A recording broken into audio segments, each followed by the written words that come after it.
আসসালামু আলাইকুম। আজ আপনাদের সাথে শেয়ার করছি মিষ্টি আলুর পিঠা। এজন্য প্রথমে মিষ্টি আলুকে ভালোভাবে ধুয়ে সিদ্ধ করে নিয়েছি। এরপর ওটাকে ছুলে ম্যাশ করে নেব যেন কোনো রকমের দানাদার অংশ না থাকে। প্রয়োজনে আপনারা গ্রেটারেও গ্রেট করে নিতে পারেন। আমি এখানে প্রায় 1 কাপ পরিমাণ মিষ্টি আলু নিয়েছি। এখন দিয়ে দিচ্ছি 1/3 কাপ চিনি। যারা মিষ্টির পরিমাণটা কম খেতে চান 1/4 কাপ দিলেও হবে। এখন দিয়ে দিলাম 1/2 কাপ চালের গুঁড়া, 1 চিমটি লবণ এবং ফ্রেশ নারিকেল কোড়ানো। এখানে যে যার পছন্দ মতো নারিকেল কোড়াটা ইউজ করতে পারেন। যত বেশি নারিকেল কোড়ানো হয় ততই কিন্তু মজা। এখন সবগুলো উপকরণকে ভালোভাবে মেখে নিচ্ছি। মেখে একটা ডো তৈরি করে নেব। ডোটা তৈরি হয়ে গেল। এতে চিনিটা গলে কিন্তু একটু ডোটা নরম মনে হচ্ছে, সেজন্য আমি এখানে 1 টেবিল চামচ দিয়ে দিলাম ময়দা। ময়দাটা আমি পরে দিয়েছি যেন কতটুকু লাগে সেটা বুঝতে পারি। চিনি গললে কিন্তু ডোটা একটু পাতলা হয়ে যায়।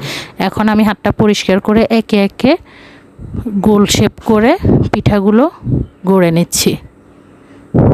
বলের আকার করে কিন্তু গড়ে নিচ্ছি।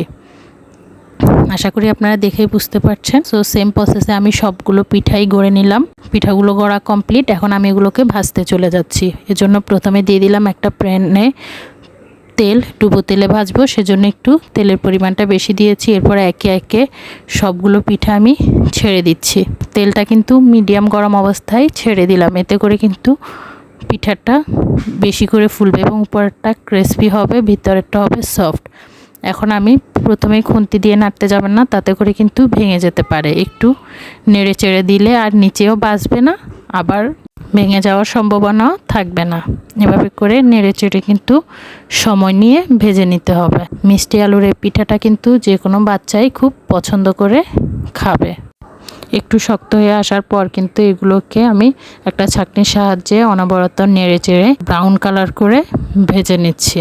দেখেন আমার কিন্তু ভাজা কমপ্লিট। আমি এখন এক সাইড করে এক্সট্রা তেলটা ঝরিয়ে নিয়ে পিঠাগুলো তুলে নিলাম। পিঠাগুলো দেখতে যেমন লোভনীয় হয়েছে, খেতেও কিন্তু ঠিক ততটাই মজা হয়েছে। আশা করি ভালো লাগছে। আল্লাহ হাফেজ।